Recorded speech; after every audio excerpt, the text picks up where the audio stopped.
Seorang insinyur dan arsitek asal Mesir yang lebih suka berada jauh dari pusat perhatian publik. Tidak diketahui banyak orang. Dia adalah Dr. Muhammad Kamal Ismail, pemilik ide marmer dingin, kubah listrik dan payung yang megah di Masjidil Haram.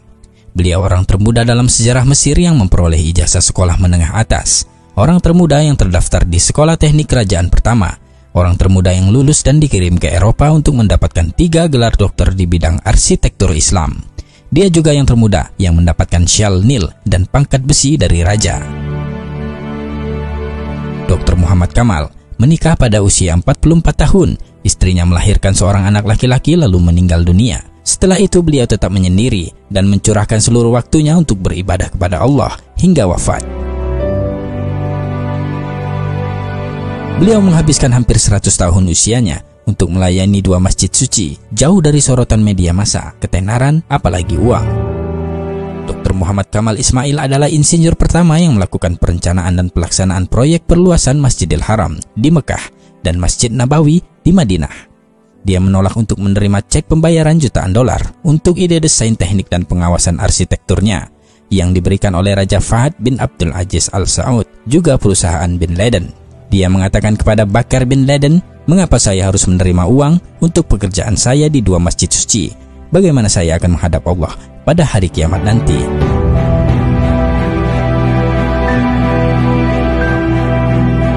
Dokter jenius ini memiliki kisah ajaib atas kuasa Allah yang menakjubkan dan luar biasa sehubungan dengan batu marmer yang dipakai untuk lantai Masjidil Haram, juga Masjid Nabawi. Dr. Kamal ingin menutupi lantai Masjidil Haram dengan marmer khusus yang bisa menyerap panas untuk jamaah yang melakukan tawaf. Marmer ini hanya tersedia di sebuah gunung kecil di Yunani. Beliau lalu pergi ke Yunani dan menandatangani kontrak untuk membeli marmer dari hampir setengah gunung tersebut, jumlah yang cukup untuk lantai Masjidil Haram.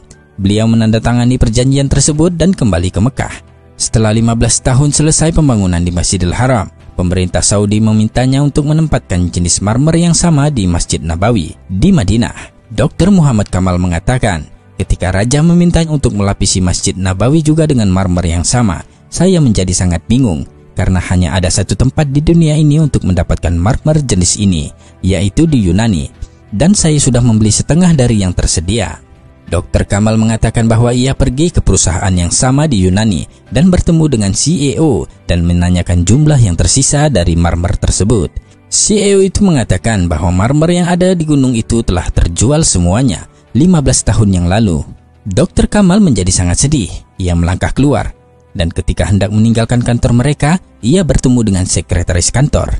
Dr. Kamal memintanya untuk memberitahu keberadaan orang yang membeli sisa jumlah marmer tersebut. Sekretaris itu menjawab bahwa akan sulit untuk mengetahui dari catatan yang sudah sangat lama. Atas permintaan Dr. Kamal, ia berjanji akan mencari berkasnya. Dr. Kamal kemudian memberikan alamat dan nomor hotelnya dan berjanji akan mengunjunginya kembali keesokan harinya. Dr. Kamal mengatakan bahwa ketika meninggalkan kantor dia berpikir, "Mengapa saya ingin tahu siapa yang membelinya? Dalam hati saya berkata pada diri saya sendiri, Allah akan membuat sesuatu yang luar biasa terjadi," ujarnya.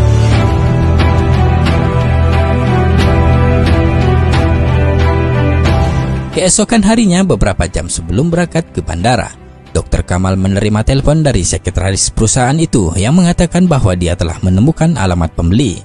Dr. Kamal pergi ke kantor mereka dengan langkah lambat sambil berpikir, apa yang akan saya lakukan dengan alamat pembeli tersebut? Karena sudah bertahun-tahun berlalu. Dr. Kamal sampai di kantor dan sekretaris memberi alamat perusahaan yang membeli sisa marmer tersebut. Dr. Kamal mengatakan bahwa jantungnya berdegup kencang saat mengetahui bahwa perusahaan yang membeli marmer tersebut adalah perusahaan Saudi Arabia.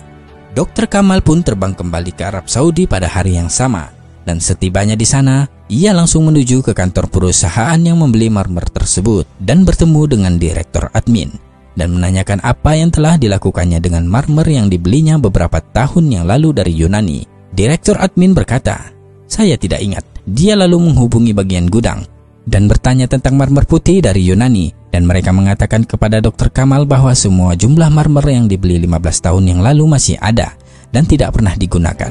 Subhanallah.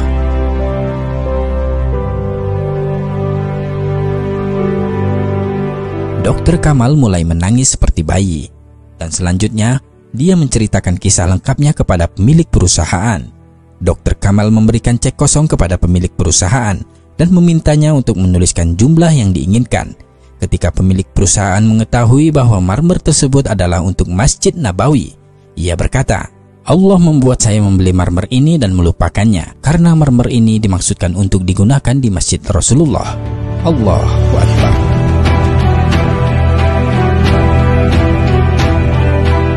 Betapa kuasanya Allah membuat skenario bagi hamba-hamba pilihannya, semua atas kehendaknya. Dr. Muhammad Kamal Ismail meninggal pada 2 Agustus 2008. Semoga Allah menempatkan beliau di tingkat tertinggi di surga Firdausnya kelak. Amin ya rabbal alamin. Wallahu a'lam bissawab.